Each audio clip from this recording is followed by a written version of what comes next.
Selamat sore dan salam sejahtera bagi kita semua. Perkenalkan, nama saya Lodovika Erni, NIM 181041674, mata kuliah Perilaku Konsumen, dosen pengampu Bapak Adi Mursalin, SEMM. Baiklah, dalam video kali ini, saya akan menjawab pertanyaan-pertanyaan pada tugas pertemuan kelima. Pertanyaan pertama, jelaskan apa yang dimaksud dengan suasana hati. Suasana hati adalah perasaan-perasaan yang cenderung kurang intens dibandingkan dengan emosi dan seringkali tanpa rangsangan kontekstual. Pertanyaan kedua, jelaskan apa yang dimaksud dengan afek. Afek adalah sebuah istilah umum yang mencakup beragam perasaan yang dialami orang yang meliputi emosi maupun suasana hati. Pertanyaan ketiga, jelaskan hubungan antara afek, suasana hati, dan emosi. Afek beragam perasaan yang dialami orang yang meliputi emosi maupun suasana hati. Suasana hati, penyebabnya umum dan tidak jelas, durasi lebih lama, terdiri dari afek positif dan negatif, tidak diekspresikan pada wajah, dan bersifat kognitif.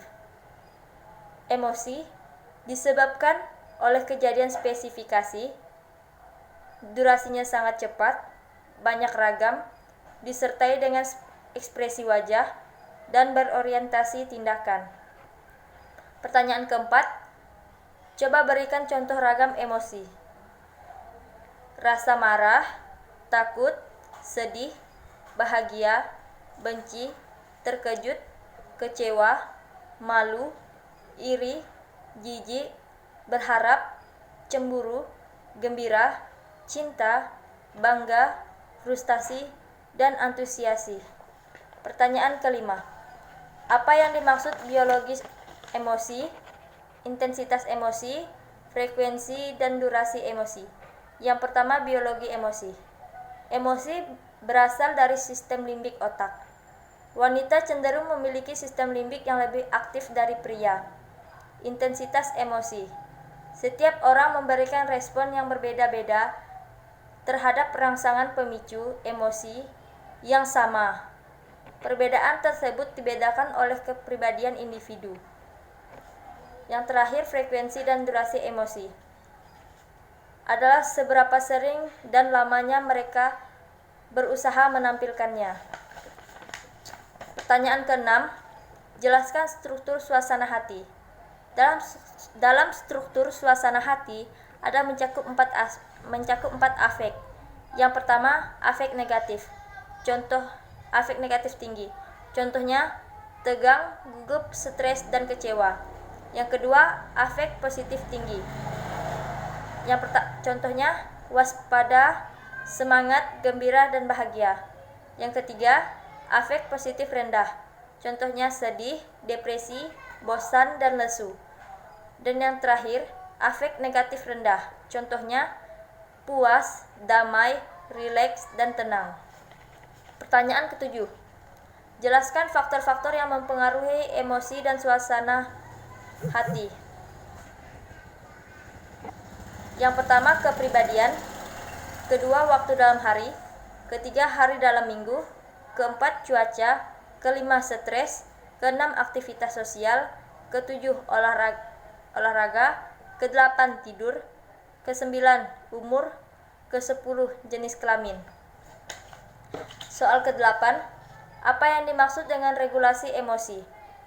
Regulasi emosi merupakan kemampuan seseorang untuk tetap positif ketika menghadapi tantangan, tenang ketika mengalami tekanan, dan mencegah diri dari keterpurukan perasaan negatif seperti marah, rasa tidak nyaman, dan sedih. Pertanyaan ke-9, jelaskan aspek regulasi emosi. Yang pertama, strategi. Merupakan individu meyakini bahwa ia mampu untuk mengatasi masalah, mengurangi emosi negatif, dan mampu mengendalikan diri. Kedua, tujuan.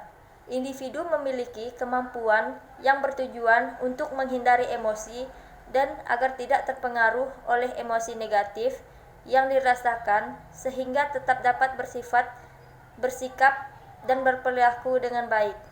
Ketiga, dorongan. Individu memiliki kemampuan untuk mengontrol emosi yang dirasakan serta merespon emosi yang ditampilkan. Yang keempat, penerima. Individu memiliki kemampuan untuk menerima sesuatu yang terjadi yang dapat menimbulkan emosi negatif, namun tidak merasa malu untuk merasa emosi tersebut. Pertanyaan ke-10.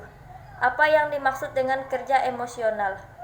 Kerja emosional adalah ekspresi seorang karyawan dari emosi-emosi yang ingin secara organisasional selama transaksi antara personal di tempat kerja. Pertanyaan ke-11.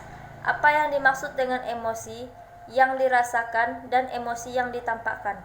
Emosi yang dirasakan yaitu emosi yang sebenarnya seorang individu. Yang kedua, emosi yang ditampakkan yaitu emosi-emosi yang diharuskan secara organisasional dan dianggap sesuai dalam sebuah pekerjaan tertentu dan bukan emosi bawaan tetapi emosi yang dipelajari. Pertanyaan ke-12.